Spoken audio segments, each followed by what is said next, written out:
नमस्कार, कैसे हैं आप सभी? मैं अपने YouTube चैनल पर आप सभी का स्वागत करता हूं। हरियाणा जीके की क्लासेस के अंदर जो आज हमारी क्लास रहेगी, वो हरियाणा का इतिहास के बारे में क्या रहने वाली क्लास रहने वाली है। और हरियाणा का संपूर्ण इतिहास हम आपको अपने YouTube चैनल पर पढ़ाएंगे। तो स्टार्ट करते हैं। ये हरियाणा के इतिहास की पहली क्लास और सारा डाटा क्या रहेगा? ऑफिशियल रहेगा भाई। हरियाणा राज्य से लाखों वर्ष पूर्व हरियाणा राज्य से लाखों वर्ष पूर्व के मानव अस्तित्व के प्रमाण मिलते हैं। प्रसिद्ध पुरातत्ववेत्ता डॉक्टर गाई पिलियोग्रे को राज्य के पिंजौर में एक मानव खोपड़ी प्राप्त हुई, जिससे यह स्पष्ट होता है कि इस क्षेत्र में 1.5 लाख वर्ष पूर्व का क्या था? अस्तित्व था भाई।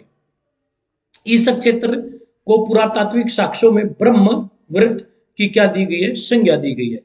भारतीय वैदिक साहित्य में हरियाणा का प्रचुर से उल्लेख मिलता है। राज्य में हड़प्पा कालीन तथा परवर्ती हड़प्पा कालीन सभ्यताओं के अवशेष मिलते हैं, जिनमें बनावली, दौलतपुर और भगवानपुरा आदि प्रमुख है। हरियाणा की स्थापना एक अलग राज्य के रूप में 1 नवंबर 1966 को संविधान के 18वें संविधान संशोधन के अंतर्गत हुई भाई। कौन सा राज्य बना था? हरियाणा 17वां राज्य बना था 18वें संविधान संशोधन के द्वारा। लेकिन एक विशिष्ट एवं सांस्कृतिक इकाई के रूप में हरियाणा का अस्तित्व प्राचीन काल से रहा है। आदिकाल से ही हरियाणा भारतीय सभ्यता और संस्कृति का केंद्र रहा। एग्जाम में प्रश्न आएगा कि आदिकाल से हरियाणा किसका केंद्र रहा? आदिकाल से हरियाणा भारतीय सभ्यता और संस्कृति का केंद्र रहा। मनु स्मृति के अनुसार देखिए, मनु ने जो स्मृति लिखी, जो सबसे प्राचीनतम स्मृति जिसको मनु स्मृति कहा जाता है, मनु स्मृति के अनुसार यह प्रदेश देवताओं के कारण अस्तित्व में आया, इसीलिए इसको ब्रह्मवृत कहा गया। इस प्रदेश को ब्रह्मवृत तथा ब्रह्म ऋषि प्रदेश के अतिरिक्त ब्रह्म की उत्तरवेदी भी कहा जाता है। हरियाणा की वैदिक भूमि को भारतीय संस्कृति और सभ्यता का पालना भी कहा जाता है। हरियाणा के इतिहास के बारे में यदि हम अध्ययन करें तो उनके प्रमुख स्रोत कौन कौन से हैं? हरियाणा के प्राचीन इतिहास के बारे में यदि हम अध्ययन करें तो उनके स्रोतों को 3 भागों में बांटा गया है। साहित्यिक स्रोत जो साहित्य से हमें प्राप्त हुए, पुरातात्विक स्रोत जो हमें पुरातत्वों से जानकारी मिली उनके द्वारा, साक्ष्यों के द्वारा, आधुनिक स्रोत जो आज के समय में हमें हरियाणा के संदर्भ में जो जानकारी देने वाले क्या है? स्रोत है। सबसे पहले हम पढ़ेंगे साहित्यिक स्रोतों के बारे में। हरियाणा के प्राचीन इतिहास के अध्ययन हेतु उपलब्ध साहित्यिक स्रोतों को निम्नलिखित भागों में बांटा गया। वैदिक साहित्य, बौद्ध साहित्य, जैन साहित्य, महाभारत एवं पौराणिक साहित्य, और अंतिम जो स्रोत है वो है विदेशी वृत्तांत। जो भी विदेशी ठीक है यात्री हरियाणा में घूमने आए, उन्होंने अपनी पुस्तकों में जो हरियाणा के बारे में क्या किया? लिखा। वैदिक साहित्य, वैदिक साहित्य हरियाणा में वेद, ये कहा जाता है कि मैं ऋषि वेद व्यास ने जो वेदों की रचना की थी वो सरस्वती नदी के किनारे की थी। और कहां पर? हरियाणा के अंदर भाई। वेद, ब्राह्मण, उपनिषद, अरण्य जैसे महत्वपूर्ण वैदिक साहित्यों की रचना हुई, जिनमें हरियाणा की प्रमुख प्राचीन नदियों सरस्वती और दृष्टवती तथा अन्य भौगोलिक तथ्यों का उल्लेख मिलता है। सरस्वती तथा दृष्टवती को पवित्र नदी बताया गया है। सरस्वती और दृष्टवती जो नदियां, उनको ठीक है हरियाणा के जो प्राचीन इतिहास में उनमें सबसे पवित्र नदी बताया गया। और ये दोनों नदियां एक दूसरे के समानांतर क्या करती थी? बहती थी। सतपथ ब्राह्मण और अरण्यकों में प्राचीन काल में हरियाणा के नागरिकों की, देखिए सतपथ ब्राह्मण और अरण्यकों में प्राचीन काल में हरियाणा के नागरिकों की भाषा को सर्वश्रेष्ठ, कि जो यहाँ के नागरिक जो भाषा बोलते थे वो सर्वश्रेष्ठ थे। लोगों के आचरण को अनुकरणीय और शिष्ट पूर्ण बताया गया। जैमिनीय ब्राह्मण से हरियाणा के प्राचीन कालीन सामान्य जीवन, छंदों में उपनिषद से सामाजिक और आर्थिक जीवन के बारे में जानकारी हमें क्या होती है? प्राप्त होती है। अब बात करते हैं बौद्ध साहित्य। बौद्ध साहित्य को पिटिक कहा जाता है भाई। बौद्ध साहित्य, बौद्ध ग्रंथ पंच सुदनी के अनुसार महात्मा बुद्ध ने हरियाणा के अनेकों स्थलों का भ्रमण किया। बौद्ध साहित्य का मंजिमम निकाय के माध्यम से हरियाणा के तत्कालीन राजनीतिक जीवन की जानकारी मिलती है। प्रश्न है, हरियाणा के तत्कालीन राजनीतिक जीवन की जानकारी किस बौद्ध ग्रंथ से मिलती है? उसका नाम है मंजिमम निकाय भाई। दिव्यावदान नामक बौद्ध ग्रंथ से हरियाणा प्रदेश में बौद्ध धर्म के प्रचार और प्रसार के विषय में जानकारी मिलती है। साथ ही इस बौद्ध ग्रंथ में हरियाणा के दो प्रमुख बौद्ध केंद्रों भाई, हरियाणा के अंदर दो प्रमुख बौद्ध केंद्र माने गए हैं। एक कौन सा? जीरो तक, और दूसरा किसका भाई? अग्रवा का वर्णन किया गया है। उस समय अग्रवा सांस्कृतिक केंद्र के रूप में क्या था? प्रसिद्ध था। तो बौद्ध धर्मों के जो ग्रंथ हैं उनके अंदर हरियाणा के अंदर जो बौद्ध धर्म के केंद्र रहे वो रोहतक और अग्रवा रहे भाई। और अग्रवा को क्या माना गया? सांस्कृतिक केंद्र माना गया। जैन साहित्य, जैन साहित्य को क्या कहा जाता है? आगम कहा जाता है। ठीक है। प्रमुख जैन ग्रंथ परिशिष्ट, परवन, भद्रबाहुचरित, कथाकोश आदि से हरियाणा की प्रथम शताब्दी से तीसरी शताब्दी के सामाजिक, धार्मिक, सांस्कृतिक जीवन की जानकारी मिलती है। जैन साहित्य के अनुसार अग्रवा जैन धर्म का प्रमुख केंद्र रहा। बौद्ध धर्म का भी प्रमुख केंद्र कौन कौन रहे? रोहतक और अग्रवा रहा। जैन धर्म का भी प्रमुख केंद्र क्या रहा? अग्रवा रहा भाई। जहां प्रथम शताब्दी में महान जैन विद्वान लोहाचार्य रहते थे। जैन कवि पुष्पदंत ने महापुराण तथा श्रीधर ने पषणा हिचरोऊ में हरियाणा प्रदेश का उल्लेख किया है। जैन ग्रंथों में कई जगह पर रोहतक का भी उल्लेख किया गया। महाराजा अग्रसेन का संबंध अग्रवा से था, ये भी क्या किया गया? बताया गया। तो जैन साहित्य में भी हरियाणा के बारे में क्या मिलता है भाई? उल्लेख मिलता है। अब बात करते हैं महाभारत भाई। महाभारत, महाभारत के रचयिता कौन थे? महर्षि वेदव्यास थे भाई। महाभारत का दूसरा नाम क्या है? जय संहिता है भाई। जय संहिता। विश्व का सबसे बड़ा महाकाव्य कौन सा है? महाभारत। महाभारत का युद्ध भी हरियाणा की भूमि पर ही लड़ा गया था भाई। कहां पर? कुरुक्षेत्र में भाई। ठीक, 18 दिनों तक चला था। महाभारत के अनेक पर्व में हरियाणा के अनेकों महत्वपूर्ण स्थलों की जानकारी या उनका उल्लेख मिलता है। महाभारत के नकुल दिग्विजय शीर्षक के माध्यम से हरियाणा प्रदेश के तत्कालीन राजनीतिक, आर्थिक, भौगोलिक व्यवस्था आदि की जानकारी प्राप्त होती है। इस ग्रंथ के शीर्षक में रोहतक का क्या मिलता है? वर्णन मिलता है भाई। याद रखना, महाभारत के नकुल दिग्विजय शीर्षक में भाई हरियाणा के किस शहर का वर्णन मिलता है? तो रोहतक शहर का वर्णन मिलता है। पौराणिक साहित्य की बात करें, पुराणों में, पुराणों के माध्यम से कितने पुराण? पुराणों की संख्या थी 18। पुराणों के माध्यम से हरियाणा के प्राचीन इतिहास की जानकारी मिलती है, जिनमें वामन पुराण प्रमुख है भाई। वामन पुराण में हरियाणा में 7 प्रमुख वर्णों का उल्लेख किया गया है। आपसे प्रश्न पूछा जाए कि कौन सा पुराण है जिसके अंदर हरियाणा के अंदर पाए जाने वाले 7 प्रमुख वर्णों का उल्लेख मिलता है, वह पुराण है वामन पुराण, जो कि काम्यक वन, अदिति वन, व्यास वन, फल्की वन, सूर्य वन, मधुवन और शीत वन। वामन पुराण में हरियाणा में बहने वाली 9 नदियों का उल्लेख।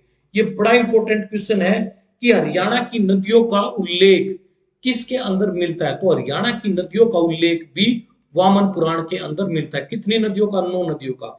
एक का नाम है सरस्वती, दूसरी का नाम है वैतरणी, अपागा, मंदाकिनी, मधुस्रव, असुमति, कौशिकी, दृष्टि और हिरण्यवती। इसीलिए वामन पुराण में हरियाणा के थानेश्वर भाई और कुरुक्षेत्र में बहने वाली नदियों का भी क्या मिलता है? वर्णन मिलता है। पाणिनि की अष्टाध्यायी, जो संस्कृत व्याकरण की प्राचीनतम पुस्तक है भाई, उसके अंदर पीतांजलि के महाभाष्य, हर्ष के दरबारी कवि बाण भट्ट द्वारा रचित हर्षचरित भाई, कश्मीर के कवि कल्लण के द्वारा राजतरंगिणी भाई, जिसका संबंध कश्मीर के इतिहास से है। आदि साहित्यिक ग्रंथों में हरियाणा के बारे में क्या मिलती है? जानकारी मिलती है। विदेशी वृत्तांत भाई, विदेशी वृत्तांत यानी कि जो विदेशी यात्री भारत में है उनके विवरणों में भी हरियाणा के संबंध में जानकारी मिलती है, जिसमें ग्रीक यात्री एरिन, चीनी यात्री फायान, हवेनसांग आदि के महत्वपूर्ण क्या विवरण क्या है? शामिल है भाई। तो विदेशी वृत्तांतों के अंदर भी हरियाणा का क्या मिलता है? वर्णन मिलता है। अब बात करते हैं पुरातात्विक स्रोतों की भाई। सर अलेक्जेंडर कनिंघम, जिन्हें भारतीय पुरातात्विक का जनक कहा जाता है, ये प्रश्न बहुत ही इंपॉर्टेंट है भाई। सर अलेक्जेंडर कनिंघम, जिन्हें भारतीय पुरातात्विक का जनक कहा जाता है, ने 1862 में हरियाणा के एक क्षेत्र का भ्रमण किया था भाई। कब किया था? 1862 में। संभवतः ये पहले व्यक्ति थे जिन्होंने इस क्षेत्र का अन्वेषण किया। फिर 1888 और 89 में पुरातत्ववेत्ता रोजर्स ने कनिंघम के कार्य को क्या किया? आगे बढ़ाया भाई। तो अलेक्जेंडर कनिंघम जी ने भारतीय पुरातत्व का जनक माना जाता है। उन्होंने 1862 में भाई हरियाणा का क्या किया था? भ्रमण किया था और पहले व्यक्ति थे। उसके बाद इस काम को भाई पुरातत्ववेत्ता रोजर्स ने क्या किया? आगे बढ़ाया भाई। वास्तविक रूप में हरियाणा के प्रथम पुरातात्विक खुदाई डीबी स्पूनर ने वर्ष 1921 और 22 में थानेश्वर के निकट राजा कर्ण के किले नामक एक टीले पर की थी भाई। बहुत इंपॉर्टेंट प्रश्न है। वास्तविक रूप से हरियाणा में प्रथम पुरातात्विक खुदाई, पहली बार पुरातात्विक जो साक्ष्य होते हैं उनको खोद को निकालने के लिए, उनके बारे में जानकारी इकट्ठे करने के लिए पहली खुदाई डीपी स्पूनर ने भाई 1921-22 में थानेसर कहां पर? कुरुक्षेत्र में। और यहीं पर क्या है भाई? शेख चिल्ली का मकबरा के निकट राजा कर्ण के किले नामक एक टीले पर करवाई थी। वर्ष 1933-34 में पुरातत्ववेत्ता एच.एल. श्रीवास्तव के नेतृत्व में सरस्वती नदी के दक्षिण क्षेत्र में स्थित थे पोलर की खुदाई की गई। इस खुदाई में बहुत सारे तांबे के सिक्के मिले जिनमें कुषाण शासक वासुदेव और योद्धों के सिक्के भी क्या है? शामिल है भाई। 1933-34 में एच.एल. श्रीवास्तव के नेतृत्व में सरस्वती नदी का जो दक्षिण क्षेत्र में स्थित थे पोलर की खुदाई की गई और वहां से क्या मिले थे? तांबे के सिक्के मिले थे जो कुषाण वंश के शासक वासुदेव और योद्धों के सिक्के भी क्या थे? शामिल थे भाई। अब बात करते हैं प्रोफेसर बी लाल के नेतृत्व में कुरुक्षेत्र के अमीन, पेवा, थानेसर आदि स्थलों से कई महत्वपूर्ण पुरातात्विक सामग्री एकत्रित की गई।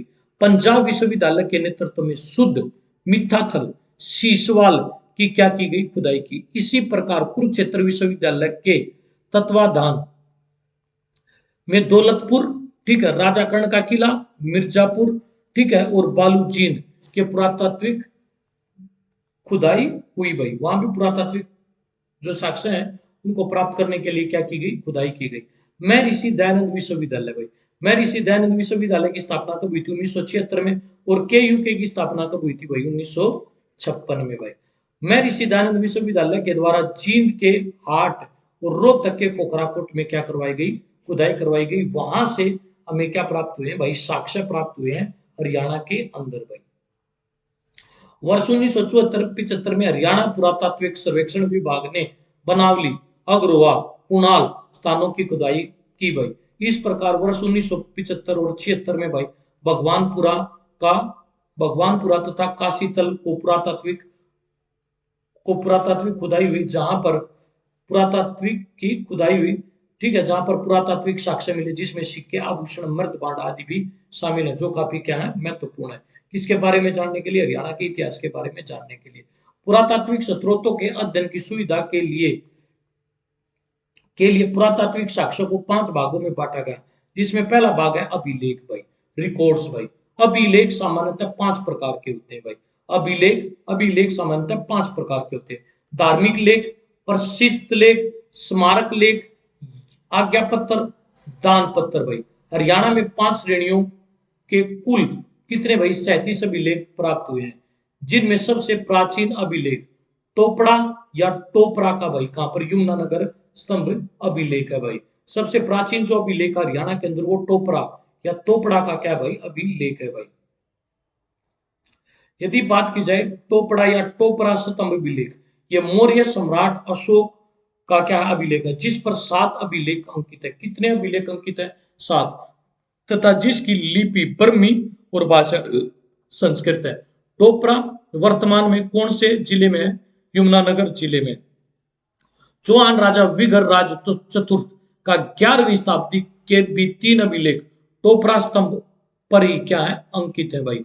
चौहान राजा विगर राज चतुर्थ के भाई 3 अभिलेख भी टोपरा अभिलेख स्तंभ पर क्या है? अंकित है। जिससे मलेच्छों पर विग्रहराज की विजय संबंधी जानकारी के बारे में हमें क्या मिलती है? जानकारी मिलती है, जिसमें मलेच्छों पर विग्रहराज की विजय के संबंधी जानकारी मिलती है। कालांतर में फिरोज शाह तुगलक ने टोपरा अभिलेख को यमुनानगर से कहां पर हस्तांतरित करवा दिया था? दिल्ली में हस्तांतरित करवा दिया था। तो सबसे पुराना जो स्तंभ अभिलेख है भाई हरियाणा के अंदर वो है टोपरा में भाई। और टोपरा कहाँ पर है? यमुना नगर के अंदर भाई। हरियाणा के हिसार में गुजरी के महल, जिसको किसने बनवाया था? फिरोज शाह तुगलक ने भाई। में एक स्तंभ अभिलेख पर 8 अभिलेख अंकित है भाई। यह 8 जगहों से आने वाले भागवतों की क्या देते हैं? सूचना देते हैं। बहुत इंपॉर्टेंट है। हरियाणा के हिसार में गुजरी महल के एक स्तंभ से 8 अभिलेख अंकित है भाई। यह अभिलेख 8 जगहों से आने वाले भागवतों की क्या करते हैं? सूचना प्रदान करते हैं। पेवा से भोजदेव का अभिलेख प्राप्त हुआ है जो 9वीं सदी से संबंधित है। इस अभिलेख के अनुसार पोवा उस समय घोड़े के पेवा उस टाइम भाई घोड़ों के व्यापार के लिए क्या था? प्रसिद्ध था भाई। सिरसा में से एक अभिलेख प्राप्त हुआ है जिसे यह ज्ञात होता है कि यहाँ पशुपति संप्रदाय की क्या थी? उपस्थिति थी। तो सिरसा के अभिलेख से हमें यह पता चलता है कि हरियाणा में भाई पशुपति संप्रदाय की भी क्या थी? उपस्थिति रही। जगाधरी कहां पर है? यमुना नगर भाई। जगाधरी के शुद्ध नामक स्थान से 12 कड़ी में लिखित एक अभिलेख प्राप्त हुआ है जो एक क्या भाई? धार्मिक क्या है? अभिलेख है। तो शाम से तीसरी चौथी शताब्दी के 2 अभिलेख प्राप्त हुए। यह अभिलेख विष्णु भगत आचार्य शोभत्राता द्वारा निर्मित तालाब आदि से संबंधित है। हरियाणा के करनाल से एक अभिलेख मिला जो खरगोष्ठी लिपि में अंकित है तथा यह तालाब के निर्माण के संबंध में है भाई।